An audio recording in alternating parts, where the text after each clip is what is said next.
kita bisa menjadikan Indonesia lebih baik. Sungguh sedih dan konyol kalau kita pikir bangsa ini udah hancur dan gak ada harapan. Udah jelas banget, masih ada yang peduli akan bangsa ini. Gak bisa dibilang lagi korupsi udah jadi budaya. Degradasi moral melanda anak muda.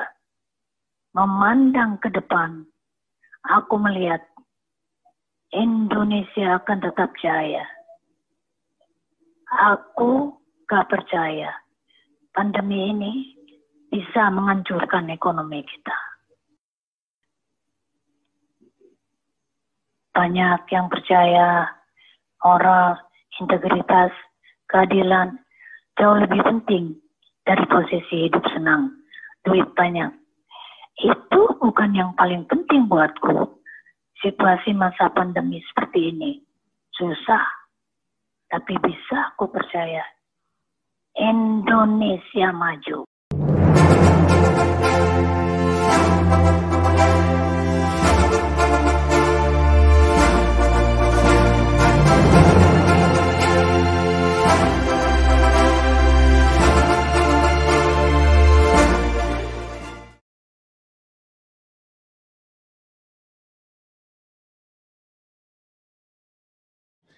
Bapak, Ibu, teman-teman, pertanyaan ini sebenarnya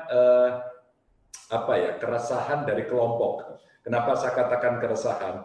Mereka yang ada di Jawa Tengah itu resah. Maka tadi saya terima kasih sekali puisinya luar biasa, membangkitkan kita dengan semangat yang membara juga. Kalau membacanya berbeda, ternyata juga beda ya. Gitu.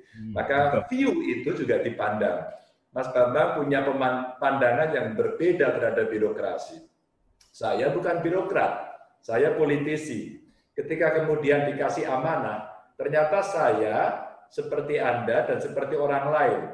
Membaca birokrasi itu mesti biasanya satu rumit, dua melelahkan, jelei begitu, yang ketiga korup. Ya. Dan saya kira ini kalau kita berikan kepada masyarakat pertanyaan, rasa-rasanya kita punya pikiran yang mungkin tidak jauh berbeda. Maka beberapa kawan datang kepada saya. Apakah kemudian yang sulit itu tidak bisa? Kalau kemudian yang sulit itu bisa kita lakukan, maka keputusan-keputusan besar mesti kita juga lakukan. Maka ketika Mas Bambang datang bersama kawan-kawan untuk mempresentasikan, saya sampaikan, kalau Anda cuma gini-gini, kalau nggak salah saya bilang gitu. Saya nggak setuju. Bisa nggak dibikin yang luar biasa?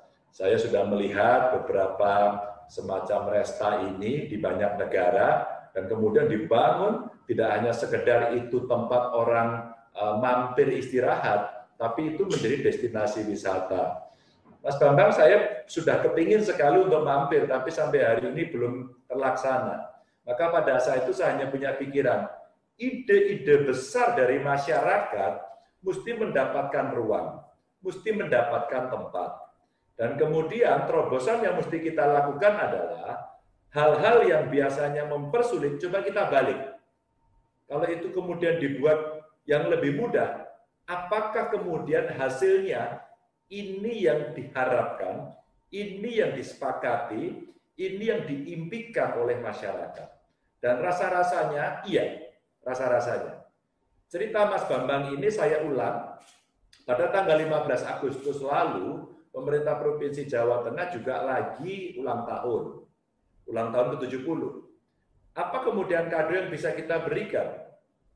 Saya hanya minta pada beberapa pengusaha, saya ingin membuat satu tempat wisata, destinasi wisata, tolnya udah kita punyai, ya, area kita punya, masyarakat merindukan sesuatu yang baru. Maka pada saat kemudian ada yang berminat, dengan gegap gempita memaparkan seperti semangatnya Mas Bambang. Tapi ternyata saya tidak menduga, di balik presentasi itu ada keluhan. Ada keluhan seperti puisi tadi. Keluhannya itu ruwet, keluhannya itu nyebelin, keluhannya itu sulit. Maka saya balik, kenapa Anda bisa bicara seperti itu? Karena 2010 Pak Ganjar, saya sudah menginisiasi ini. Wow, 2010 saya belum jadi gubernur. Dan itu gagal. Akhirnya groundbreaking-nya pada tanggal 15. Saya hanya sampaikan, apakah dalam 2 tahun dari sini masyarakat sudah akan bisa melihat satu hasil yang lebih konkret yang nanti akan Anda tuntaskan entah berapa tahun lagi. Saya tidak peduli. Maka ternyata itu bisa. Maka ternyata keruwetan, kesulitan, birokrasi yang rumit ternyata bisa kita lakukan. Dan Mas Bambang, Bapak Ibu, teman-teman, proses panjang seperti ini, partisipasi dari publik, semua ternyata bisa menjadikan arisan kekuatan anak bangsa. Arisan untuk apa? Untuk membangun nilai-nilai baru, untuk membangun integritas, dan ternyata birokrasi bisa berbalik. Saya mau cerita saja. Maka ketika itu terjadi, hampir semua saya coba, apa ya yang bikin problem kenapa jalan-jalan di Jawa Tengah buruk waktu itu. Ternyata apa? Anggarannya terlalu kecil. Kenapa anggarannya tidak mau besar? Karena tidak pernah fokus. Kecil-kecil dibuat seolah-olah semua dikerjakan. Pada akhirnya kita tidak pernah melihat apa yang kemudian konkret. Dalam waktu 3 tahun saja, ketika anggaran saya coba naikkan untuk infrastruktur itu 300%, ternyata hari ini sudah bisa kita lihat. Hanya 3 tahun. Kemudian yang kedua, ketika kemudian birokrasi rumit, karena memang kami waktu maju dulu membawa tagline yang kira-kira hal ini juga menjadi komplain publik. Birokrasi yang korupsi, birokrasi yang ngapusi. Maka kemudian saya jadikan tagline bukan ngapusi, bukan korupsi itu sebagai satu value untuk kemudian bisa melayani.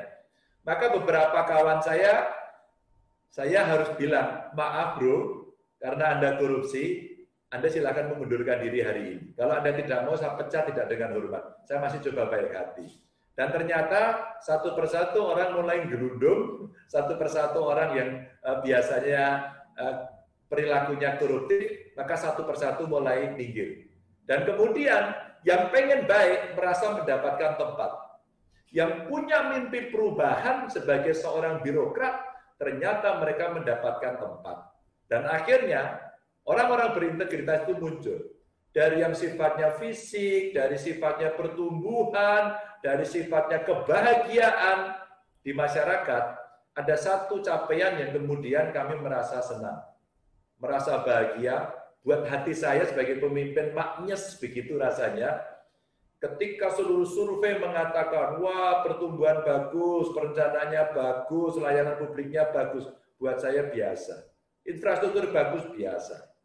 Tapi ketika survei KPK mengatakan, di antara seluruh lembaga negara di Republik ini, Provinsi Jawa Tengah paling berintegritas, itu sebenarnya tujuan saya tercapai.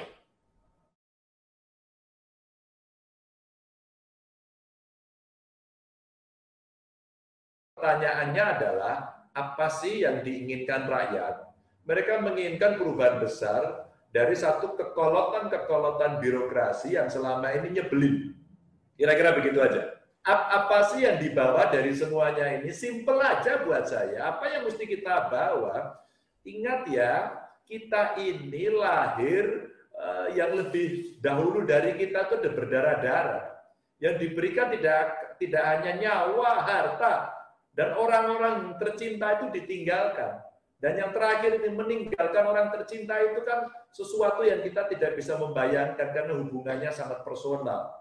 Keluarga ditinggalkan, mereka berperang, mereka kemudian meninggalkan karena mereka wafat dan sebagainya. Maka saya mencoba mengapresiasi. Entah kenapa kita nggak janjian. Tapi hari ini saya tiba-tiba ingin menggunakan kaos yang diberikan oleh teman saya. Kaosnya sih tulisannya menarik, mudah-mudahan kebaca dari situ, ya. Mudah-mudahan kebaca dari situ. Tapi kalau jaket ini saya jadikan satu, terus kemudian saya tutup, di sini ada Garuda Pancasila, menarik ya, bagus ya. Iya. Bagus ya. Dan yang menarik dari jaket ini pada saat masih baru kemarin. Ini baru dicuci sekali, mau pamer ya. Ini baru dicuci sekali. Waktu saya pakai di televisi semua, wow Pak, outfitnya bagus. Saya mau cerita saja, ini adalah karya Mbak Ana Fante. Dan Mbak Ana Fante datang sama Mas Henry suaminya, dan Mas Henry membuat jaket merah putih dan Garuda Pancasila dengan gaya yang sangat Jawa banget begitu ya. Terus kemudian beliau sampaikan, Mas, ketika pandemi saya membuat ini, dan ini dikasih merek yang Indonesia banget, Jaler. Mudah-mudahan di sini ngerti artinya ya, Jaler. Jaler itu cowok, Jaler itu cowok gitu. Dan kemudian ini industri kreatif yang muncul, yang hari ini nampak-nampaknya Indonesia butuh kreativitas, inovasi, untuk kita bisa keluar dari pandemi. Maka kalau kita dikatakan kemarin, Indonesia sekarang menjadi negara maju loh gitu. Sebenarnya jangan cepat-cepat senang dulu, yang ngomong kan The Bank itu. Dengan cara itu insentif kita menjadi berkurang. Nggak tahu itu insentif atau disinsentif. Buat saya dalam kondisi ekonomi seperti ini itu disinsentif. Jadi diangkat-angkat, biar sur, biar seneng, begitu kan. Terus kita dapat insentif. Maka buat saya itu lonceng yang diberikan tank begitu untuk saat ini saatnya kita berdikari dalam bidang ekonomi. Saatnya, momentumnya hari ini. Kalau Bung Karno dulu bicara satu, kita mesti daulat dalam bidang politik. Dua, kita mesti berdikari dalam bidang ekonomi. Tiga, kita mesti punya kepribadian dalam kebudayaan. Masih relevan sampai hari ini. Daulat politik, jangan mau disetir-setir. Berdikari dalam bidang ekonomi. Ini yang ada di ruangan ini saja saya lihat dari wajah-wajahnya kelihatan wajah-wajah progresif, wajah-wajah cinta tanah air. Itu kita bisa mengingat, merangkai, kemudian bermimpi untuk Indonesia yang lebih baik. Dan mimpi itu seperti baca puisi tadi, bagus banget. Cara membacanya itu bisa macam-macam. Dan cara membaca itu bisa benar memaknai ketika kemudian kita punya semangat yang baik.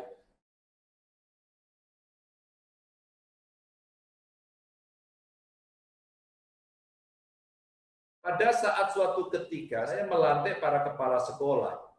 Kemudian mereka sudah menandatangani fakta integritasnya. Ketika kemudian itu saya bacakan ulang, Bapak Ibu, hari ini Anda semua saya kukuhkan sebagai kepala sekolah. Baik, tugas Anda adalah mengedukasi. Anak-anak saya di Jawa Tengah tidak saya inginkan mereka pintar matematika. Tidak saya inginkan mereka pintar fisika, kimia. Mereka saya inginkan punya peradaban. Mereka saya inginkan punya karakter. Mereka saya inginkan punya budi pekerti. Menurut saya itu jauh lebih baik. Karena matematika, fisika, kimia itu jauh lebih mudah untuk dipelajari. Orang belajar 1 tambah 1, 2, sampai kemudian punya rumus berbagai hal, itu sangat bisa karena itu kita punya guru hebat-hebat. Tapi ngajak orang antri, ngajak orang mengembalikan duit yang tercecer di tengah jalan, ngajak orang tidak kolusi, itu butuh hati. Dan itu adalah karakter. Maka kemudian ketika ini saya omongkan, lalu terakhir saya sampaikan, Bapak Ibu, negara kita lahir ini payah, perang. Seluruh republik ini bareng-bareng dulu bersepakat duduk agar ada filosofi sekronslah, dasar filosofis berdirinya negara. Mari kita baca sejarah. Kecuali pada saat pelajaran sejarah kalian tidur semua, kira-kira begitu ya. Nah, ketika kemudian kita ngomong, lalu saya sampaikan begini. Kalau kemudian kita sudah bersepakat seperti itu, saya ingin bertanya kepada Bapak Ibu. Pancasilanya sudah lahir. Sekarang kita mesti amalkan. Siapa hari ini yang tidak setuju Pancasila ngacung, saya bilang begitu. Nggak ada semua. Saya balik, siapa yang setuju Pancasila? Angkat semuanya. Oke. Siapa yang setuju komunis? Angkat tangan. Nggak ada. Siapa yang setuju khilafah? Angkat tangan. Tidak ada. Oke. Berarti kita clear. Begitu besok saya temukan ada di sekolah yang pasang bendera bukan merah putih, tak pecat sampean. Begitu. Nah, akhirnya ternyata itu viral kemana-mana. Dan pada saat saya akan mengangkat kepala sekolah, kami kerjasama dengan para intelijen, terus kemudian saya mendapatkan waktu itu kalau tidak salah 7. Maka mereka harus saya masukkan, saya tarik lagi, saya edukasi lagi, tapi saya copoti dari jabatannya. Karena yang seperti ini akan membahayakan soal kebinekaan. Lawang negara lain itu sudah bicara apakah di Mars itu ada air.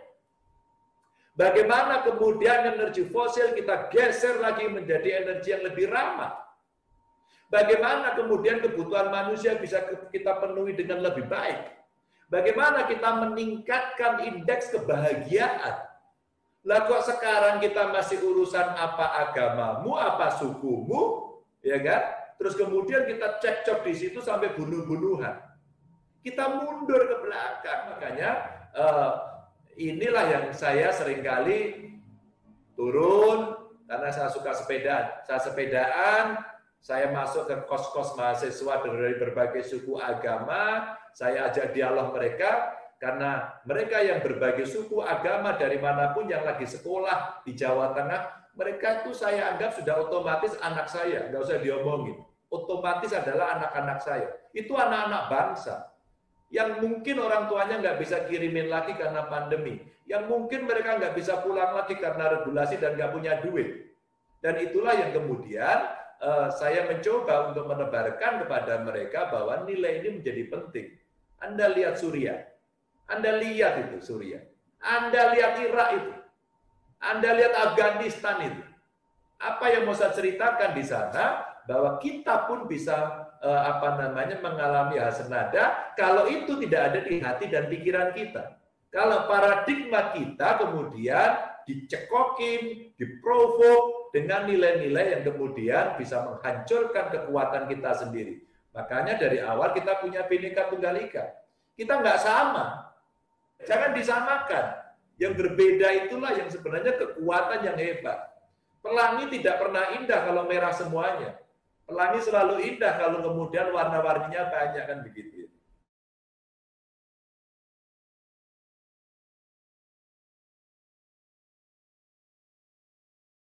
Nomor 1 korupsi yang mesti dibereskan. Karena korupsi ini penyakit yang luar biasa. Itu penyakit menular itu. Itu kayak COVID, nularnya gampang. Maka kalau kemudian orang bicara korupsi, itu begitu ada uang yang banyak, semua daya endus uang ini selalu muncul dan kemudian mengajak kolusi. Kenapa saya katakan? Umpama Mas, Bapak Ibu teman-teman, saya harus membantu warga Jawa Tengah yang kesulitan dalam jaring pengaman sosial. Saya alokasikan duit 1,1 triliun. Tentu tidak lebih banyak dari provinsi besar-besar lainnya di Jawa Tengah, karena kami tidak terlalu kaya. Tapi ketika kami harus belanjakan, banyak orang kemudian nawari, Pak Ganjar kerjasama dengan saya yuk, berasnya saya suplai, telurnya saya suplai. Lalu saya bilang, kalian kalau sudah seperti itu, mohon maaf, pasti Anda tidak akan berpikir sumber daya yang bisa mensuplai, tapi mereka kecil.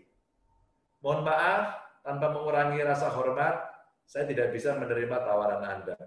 Karena belanjanya hanya saya izinkan pada 2 tempat. Satu, dia mesti belanja ke badan usaha milik desa, agar kemudian beras-beras petani dibeli langsung, sehingga tidak ada makelar di situ. Yang kedua, Anda harus beli warung rakyat.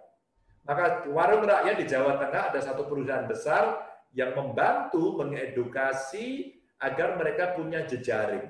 Sehingga kalau beli telur di satu warung ini nggak ada, dia akan geser ke temannya, ayo dong dipenuhi bareng-bareng, dan 1,1 triliun saya kira akan bisa kita bagi langsung kepada mereka yang membutuhkan. Bahasa Jawanya kira-kira ngiras-ngirus, aji mumpung. Mumpung bisa kita keluarkan, kita bisa menolong orang, tapi ekonomi juga jalan. Karena mereka semua sekarang lagi rindu order sebenarnya. Yang bisnisnya kan lagi rindu order semuanya.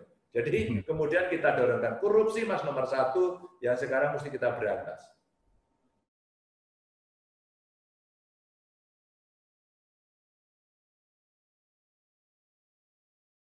Hari ini kita sedang dikasih cermin besar alias ditelanjangi oleh makhluk kecil, ya kelihatan namanya COVID. COVID nyelekit yang jelei gitu. Bikin semuanya. Kita udah dikasih cermin, telanjangnya bisa-bisa. Yuk kita ambil di peran kita sendiri yuk. masing-masing. Itu kita untuk kontribusi aja. Saya sampaikan sama teman-teman, kalau hari ini secara saya katakan secara virtual, ya, semua di recall, semua dipanggil semua oleh Merah Putih, apa yang bisa kita berikan? Hari ini momentumnya. Bagaimana ketika banyak orang di PHK, dirumahkan, teman-teman yang punya perusahaan-perusahaan besar, begitu kreatifnya dengan rasa kemanusiaan yang adil dan berani mengatakan, sorry bro, sorry sis, Anda saya PHK, Anda saya rumahkan, tapi jangan khawatir, saya akan dampingi Anda karena saya I love you. Anda tetap akan bisa bekerja, Anda akan saya kasih pendidikan untuk bisa mandiri, dan kelak kemudian hari kalau ekonomi lebih baik Anda kembali, atau barangkali Anda sudah menjadi pengusaha yang nanti akan menjadi supply chain kami. Luar biasa. Kalau kita bicara peta sektor yang mesti dibereskan, maka kita akan ngambil peran itu masing-masing. Ayo kita ambil peran. Mana yang bicara kesehatan? Masa vaksin nggak bisa kita buat sendiri? Masa masker hazmat nggak bisa kita buat sendiri? Itu kalau Cak Lontong bilang, ayo mikir begitu katanya. Kalau kita bicara ekonomi hari ini mesti bangkit, triwulan ketiga positif, apa kontribusinya? Mari kita hitung. 15% APBN, duitnya negara, hanya bisa berkontribusi, maka 85% adalah swasta. Swasta apa yang bisa kita masuk? Bagaimana kalau konsumsi dalam negeri sekarang kita penuhi, kita kurangi import, tapi produksi kita speed up, bisa lebih cepat. Kalau itu bisa dilakukan, Mas Bambang, Bapak Ibu, teman-teman, itu percepatan yang bisa kita lakukan. Mari kita bicara lebih strategis lagi. Satu, politik pangan. Politik pangan kita habisi, kita bereskan sekarang. Jawa Tengah dan Indonesia pada umumnya ada dua yang mirip kasusnya. Kita tidak punya bawang putih. Tapi kita juga tidak punya gula yang bisa dipenuhi. Simpel kan? Bawang putih sama gula. Saya ketemu pengusaha muda, dia sampaikan kepada saya, Pak Ganjar, jangan pernah tanam bawang putih. Karena itu tanaman subtropis, layaknya kedelai yang kita juga tidak bisa penuhi. Maka saran saya, tetap aja kita produksi yang lain, lalu kita bertukar dengan negara lain, tapi yang bisa ditanam di bumi pertiwi, kita optimalkan kalau bisa kita ekspor. Karena komoditas yang tidak bisa dipenuhi sedikit. Dua, mari kita bereskan politik energi. Hari ini saatnya kita shifting pada energi yang lebih orientasi pada lingkungan dan sustain. Hari ini, mari kita pelan-pelan ahli energi kita tinggalkan yang energi fosil. Dan yang terakhir, mari kita bicara politik air. Karena ke depan itu akan menjadi rebutan yang luar biasa. Dan yang hadir di ruangan ini, Anda punya kesempatan itu berkontribusi untuk mempercepat ini terjadi.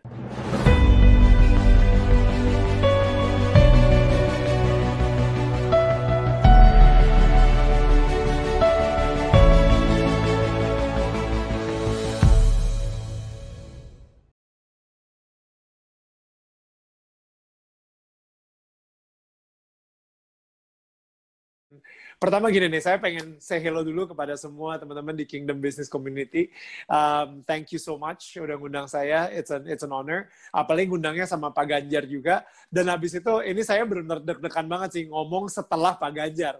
Gitu kayak, dia ngomongnya benar-benar kayak berapi-api, dan kayaknya sangat luar biasa banget, berkarisma banget. Dan sekarang, twing, ada saya gitu kan, yang kayaknya, what's going on? Dan kalau misalnya dari saya jujur suka banget sama yang tadi Pak Ganjar ngomong soal hati gitu. Dan itu emang sesuatu yang emang saya lagi berusaha untuk komunikasikan secara konsisten juga tentang hati di balik orang ngelakuin sesuatu gitu. Karena saya ngeliat kayak gini deh, ada orang dia ngasih 100.000 ke pengemis, misalnya seperti itu.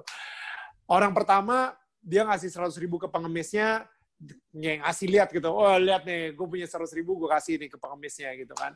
Orang kedua, dia kayak amit-amit, gue jangan sampai kejadian kayak si pengemis ini, wah deg-degan gue, udah deh mendingan gue kasih 100.000 supaya nanti gue gak kena karmanya, supaya nanti gue gak sial gitu, udahlah gue kasih 100.000 gitu.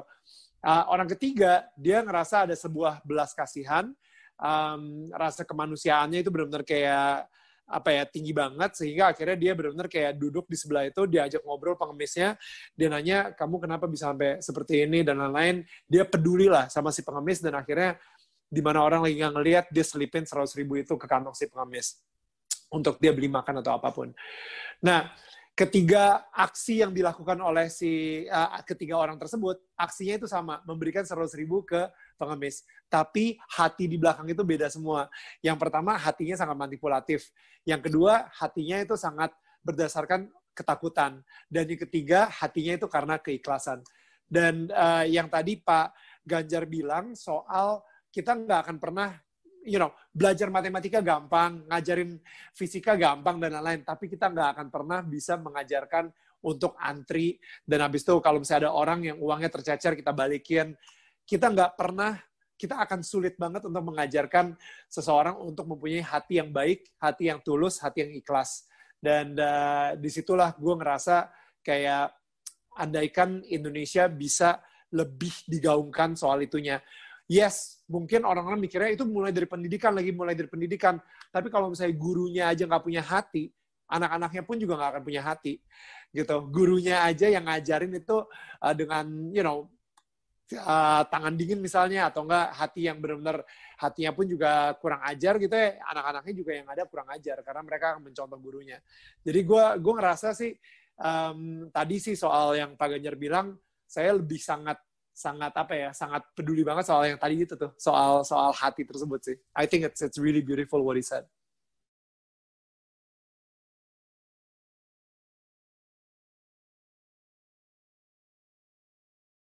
Saya korupsi itu sebenarnya kan emang budaya, emang dari kecil pun juga udah ada gitu, dari nyontek gitu misalnya. I think kita memudahkan yang namanya cheating atau nyontek itu udah dari kecil gitu, kayak nyontek itu jadi sebuah kultur buat kita, sehingga pada akhirnya ketika udah gede pun kultur yang tadi Bapak bilang juga soal korupsi sudah menjadi budaya gitu, dan itu benar-benar kayak menyedihkan banget gitu.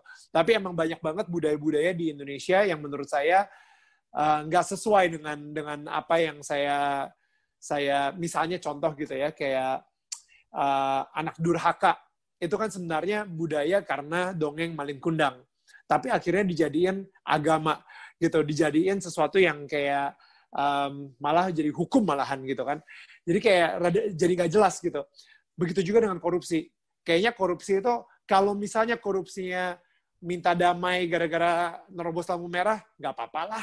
Tapi kalau misalnya korupsinya sampai berapa miliar, wah itu berarti lu makan uang rakyat. Jadi maksudnya korupsi mana yang benar, korupsi mana yang salah gitu. Jadi kalau misalnya dari saya sendiri, emang kita harus saklek sih. Kita, apalagi saya percaya banget dari Kingdom Business Community ini mempunyai Kingdom Rules. Maksudnya Kingdom Beliefs, dan juga the heart of the kingdom gitu, dan maksudnya saya ngerasa kalau misalnya kita itu nggak ada antara lu raja atau lu penjahat, udah gitu aja. Lu nggak bisa kayak, well, gue raja yang jahat gitu. Maksudnya, saya ngerasa, saya jujur, kalau misalnya saya pribadi, either saya benar-benar putih atau saya hitam gitu sekalian gitu.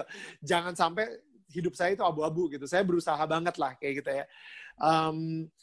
Emang sih nggak mudah gitu. Emang nggak mudah karena banyak banget budaya-budaya yang kayak misalnya kita mau buka bisnis di mana kita harus bayar uang premannya misalnya seperti itu, atau enggak kita ngobrol, kita ngasih bingkisan ke Pak RT-nya atau apa kayak gitu, kita mau buka kantor di daerah sekitar apa kayak gitu, dan lain-lain, kayak masih ada lah budaya seperti itu gitu. Dan yang itu juga kayak agak-agak abu-abu gitu, apakah ini gue lagi nyogok ataukah gue emang lagi bertamu untuk ngasih hadiah aja gitu, nggak tahu juga gitu kan, tapi ya tergantung dari hatinya juga. So kalau misalnya dari saya, jujur saya berusaha banget sebisa mungkin kita untuk ini again ya, saya berusaha banget supaya kita mengikuti aturan-aturan dari Tuhan gitu. Itu menurut kalau dari saya gitu. Jadi sebisa mungkin nggak ada yang namanya korupsi, sebisa mungkin nggak ada yang namanya mencurangi orang, sebisa mungkin mempunyai prinsip the kingdom principle kayak gitu, kerajaan Tuhan prinsipalnya. Kenapa? Karena kayak sekarang ini, ketika bisnis semua lagi jatuh, ketika bisnis kita lagi ancur-ancuran, bisnis orang-orang di luar itu lagi ancur-ancuran, Tuhan yang langsung akan menjaga bisnis kita. Dan itu gue percaya banget. Karena selama ini kita menggunakan prinsip dari Tuhan juga.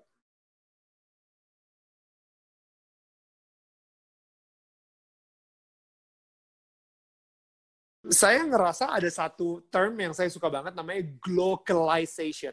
Globalization adalah globalization, tapi membawa kultur lokal. Jadi namanya globalization.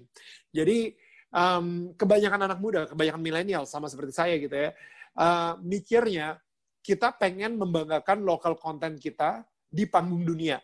Dan saat ini itu adalah sesuatu yang sangat mudah. Dengan adanya YouTube, dengan adanya social media dan lain-lain gitu ya. Kita membawa kontennya Indonesia yang sangat lokal, budaya Indonesia, tapi ke panggung dunia.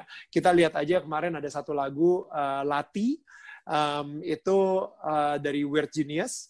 Itu lagu yang sampai penyanyinya aja, Weird Genius aja, itu dipampang di New York gitu ya, di Times Square New York, right? Jadi kayak benar-benar billboardnya gede banget, and I love that gitu. Jadi itu adalah karena apa? Karena emang melalui YouTube orang-orang akhirnya ngedengerin musik yang ada budaya Indonesia dan mereka semua kayak tergerak gitu. What is that? What is going on? Nah, jadi sekarang ini apakah orang anak milenial sekarang ini udah nggak peduli sama budaya Indonesia? Menurut saya nggak sih, justru mereka lagi peduli-pedulinya. Mereka sangat bangga banget sama local content gitu ya. Mereka sangat bangga banget sama Indonesianya banget gitu.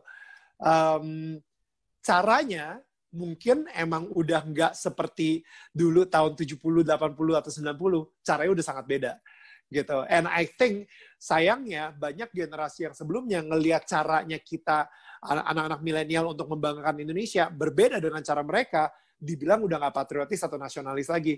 Padahal sebenarnya masih nasionalis, tapi caranya berbeda. Kayak gitu. We have a different tool.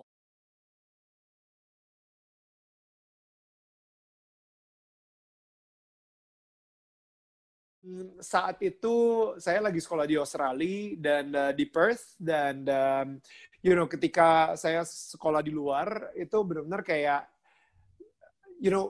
ketika kita long distance relationship gitu ya sama seseorang atau sama negara gitu ya, the things that we took for granted, kayak hal-hal yang kita anggap biasa aja tiba-tiba menjadi luar biasa ketika kita menjauh dari orang tersebut gitu, atau misalnya menjauh dari negara tersebut. Saya saat itu saking kangennya banget sama Indonesia, ikutan upacara 17-an di KBRI di Australia gitu, gara-gara kangen aja tiap hari Senin kita upacara terus gitu di sekolah, tiba-tiba pas di Australia nggak pernah upacara lagi gitu.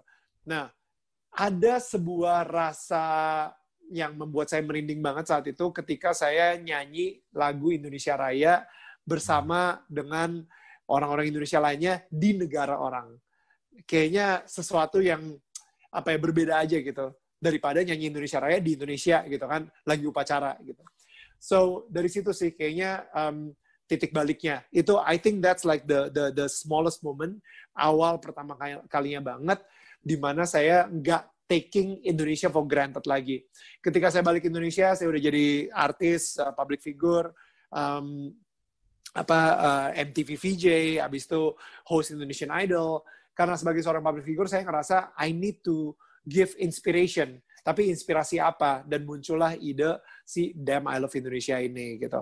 Pertamanya sih Damn aja gitu kata-katanya. Damn-nya itu DA-nya Daniel, M-nya Mananta.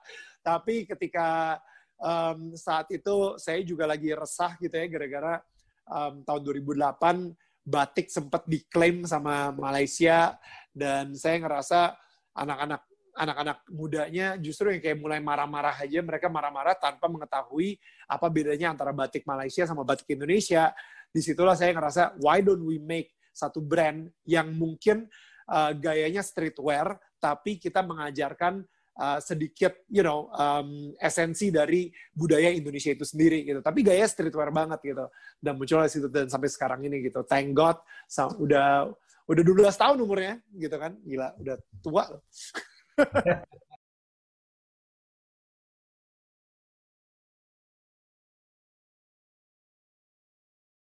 saya ngerasa ini ada 3 hal ya yang pengen saya sampaikan di sini. Yang pertama, emang kayak di Harvard aja itu ada satu profesor, aduh lupa saya namanya, tapi dia udah bilang, ini udah ada pergerakan yang tadinya ngetren banget yang namanya CSR, Corporate Social Responsibility, sekarang jadi yang namanya CSV, Creating Social Values. Dan ini udah ada pergerakan banget, makanya kayak Tom Shoes, Starbucks, dan lain-lain itu semuanya about social entrepreneurship gitu. Nah, di Indonesia banyak juga udah mulai gara-gara kayak ada kitabisa.com dan lain-lain.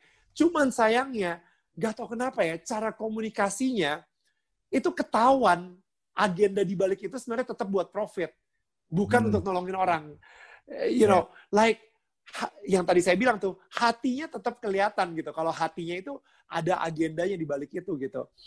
Dan yang itu poin kedua saya gitu. Jadi kalau misalnya, soalnya apa? Mereka mikirnya profit dulu, habis itu baru mikir, sebagai gimmick, mungkin nih kita bikin aja tuh. Orang-orang sekarang lagi ngetren lagi, kita kerja sama kitabisa.com. Jadi pertamanya profit dulu, wah kita harus gini-gini. Sebagai gimmick, bolehlah kita gunain social responsibility kita. Kayak gitu. And I think itu adalah cara yang menurut saya sangat salah banget gitu ya. Karena mungkin kalau misalnya lu ngelakuin hal seperti itu, setahun 2 tahun pertama mungkin orang bakalan, tapi lama-lama ketahuan dan bisnisnya nggak akan sustain. Nah, jadi kalau yang saya ngelihat sekarang ini, pertama kita harus tahu dulu sih, bisnis kita itu akan menjadi solusi buat siapa dan buat apa. Itu yang paling pertama banget gitu. Kalau solusinya buat diri kita sendiri untuk mendapatkan untung, nggak akan lama. Temen lu aja mungkin yang pertamanya, oke, gue support deh, gue beli. Lama-lama dia nggak beli lagi. Yang ada, lu untung, gue makin lama makin miskin. Kayak gitu.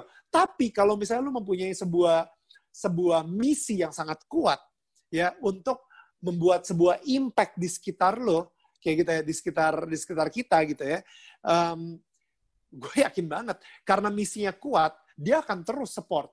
Karena apa? Dia bukan support lu sebagai pribadi, bukan support lu sebagai teman, tapi dia support misi lo, mimpi lo. Karena dengan bisnisnya, misalnya contoh Dem I Love Indonesia ini, wow, gue akan nge-support Dem I Love Indonesia, bukan Daniel Manantanya, gue akan support Dem I Love Indonesia-nya, karena gue pengen lebih banyak lagi anak milenial atau anak-anak generasi sekarang lebih mencintai Indonesia dengan gaya modern, kayak gitu. Dan I think itu sih yang akhirnya mulai apa ya, mulai terbiasa nih. Anak-anak milenial sekarang ini udah lumayan mulai mikir ke arah situ. Tapi emang hatinya harus bener sih. Mereka harus ngelihat, karena jangan sampai awal-awal mereka mikirnya, gue pengen kayak William, gue pengen kayak Nadim, gue pengen kayak ini. Itu kan udah langsung mikirnya sukses, profit, dan lain-lain gitu. Tapi dari rasa kemanusiaan, gila ya, gue kasiannya ngelihat tukang Gojek udah tua, mereka nggak ada yang peduliin. Bagaimana kalau misalnya gue bisa bikin si tukang ojek ini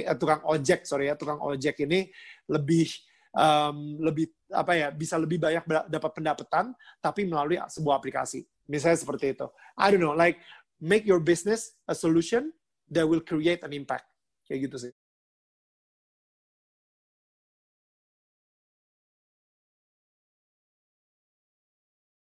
Justru penasaran sih, kayak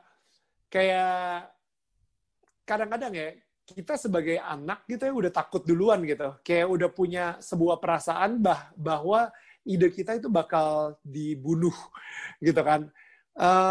I think ini adalah, saya jujur banyak banget belajar cara berkomunikasi, cara bernegosiasi sekarang ini.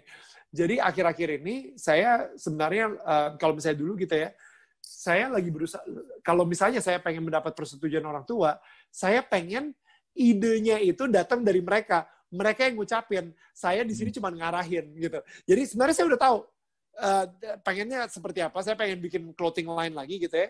Cuman saya pengen cara apa ya, mungkin teknik-teknik komunikasi seperti apa, sehingga akhirnya nanti ayah saya nih yang bakal ngomong, kenapa nggak bikin clothing line merek Indonesia aja. Nanti dia yang ngomong kayak gitu. Saya coba lakuin deh. Padahal emang dari awal purpose-nya seperti itu. Misalnya seperti itu ya. You know, kayak, ada artikel nih katanya generasi kita sekarang ini lagi cinta banget sama Indonesia yang sama berhubungan dengan karya anak bangsa. Wah, atau enggak, wah sekarang ini lagi diperdebatkan nih, batik gini segala, cocok nih kalau misalnya kita bikin, damn, I love batik. Wah, misalnya kayak gitu. Mungkin bokap saya juga yang, wah ya udah deh, udah coba deh. Yang keluarnya dari mulutnya kayak gitu misalnya. So, I think, cobain teknik-teknik komunikasi seperti itu ya. You know, yang kedua, saya rasa kalau misalnya untuk meyakinkan banget, sometimes kita jangan takut untuk gagal sih, jangan takut untuk malu, itu yang penting sih. Ketika kita udah, ya udah, coba kita buktiin gitu ya. Pas kita buktiin dan kita salah dan kita kalah dan kita kayak, oh my goodness, ternyata bokap gue bener, seharusnya gue nggak mulai bisnis atau apa-apa dan lain-lain gitu. You know, don't be afraid to say sorry. Maksudnya untuk bilang sorry harusnya aku lebih dengerin lagi gitu kata-kata papi gitu misalnya atau apa. And you know, yang paling penting ada relationship gitu antara lu sama bokap lu, bukan siapa yang bisa membuktikan yang lebih sukses itu siapa, kayak gitu sih.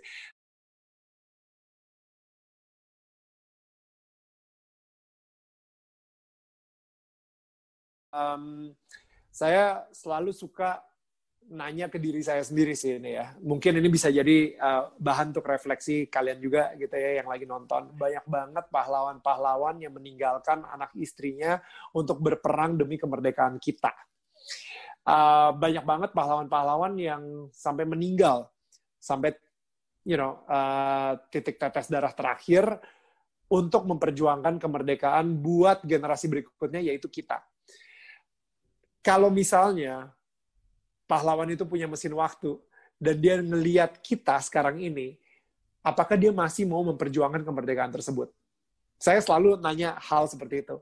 Apakah mereka mungkin akan kecewa, atau mereka akan bangga? Ya kan? Itu hanya lo yang bisa jawab soalnya. Jadi, ketika Bung Karno bilang, berikanlah aku 10 pemuda, maka akan kuguncang dunia, gue percaya banget. Gue percaya banget 10 pemuda Indonesia itu bisa mengguncang dunia. Buktinya udah ada juga gitu, beberapa pemuda-pemuda Indonesia yang sudah mengguncang dunia.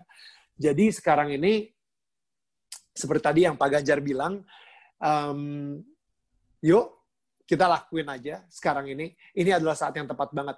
Ya mungkin secara teknologi, kita nggak bisa deh bersaing dengan Jepang. You know, secara Inggris gitu ya, kita nggak bisa bersaing sama orang-orang di Inggris gitu misalnya. Secara bikin film mungkin juga masih sulit gitu. Tapi yang kita punya, yang dari dulu sampai hari ini kita punya, adalah semangat entrepreneurship sama semangat kreativitas. Itu menurut gue satu hal yang nggak pernah bisa diambil. Lu bayangin aja, kayak kreativitas kita nih anak Indonesia itu jago banget, hebat banget ya.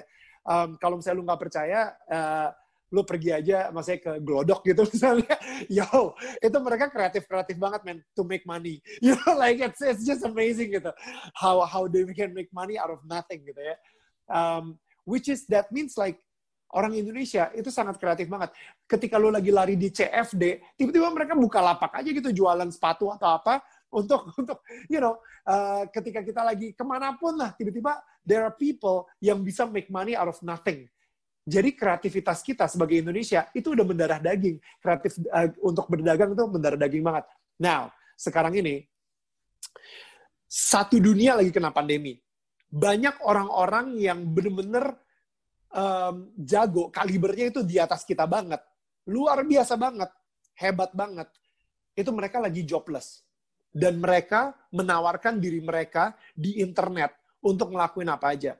Lu pengen menerjemahkan apa bahasa Indonesia ke bahasa Inggris, lu pengen bikin sebuah cerita, tapi lu pengen ngomong bahasa Inggris juga atau apa kayak gitu.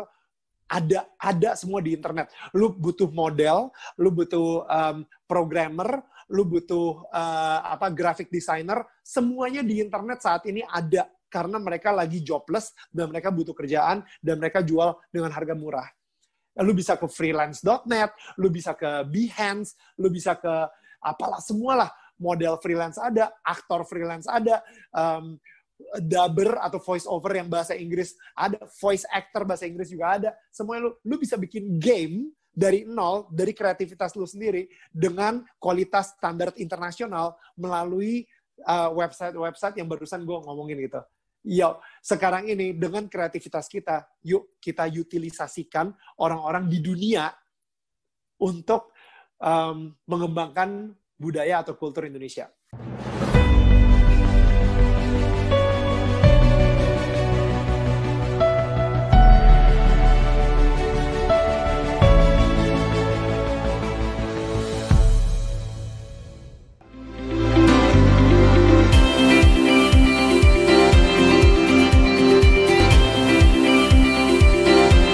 Riser and Podcast listeners, terima kasih Anda telah menyimak Rise Podcast Special Edition yang dipersembahkan oleh Kingdom Business Community.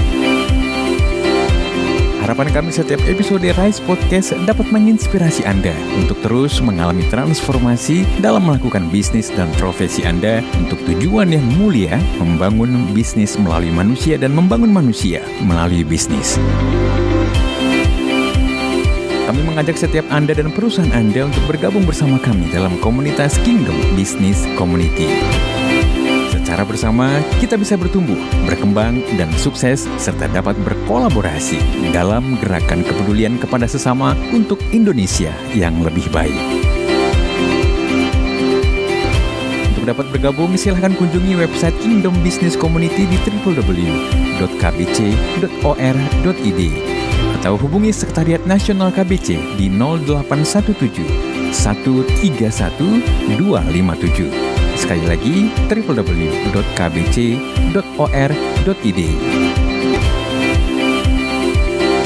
Rise Podcast Kingdom Business Community. We podcast with heart. Sampai jumpa.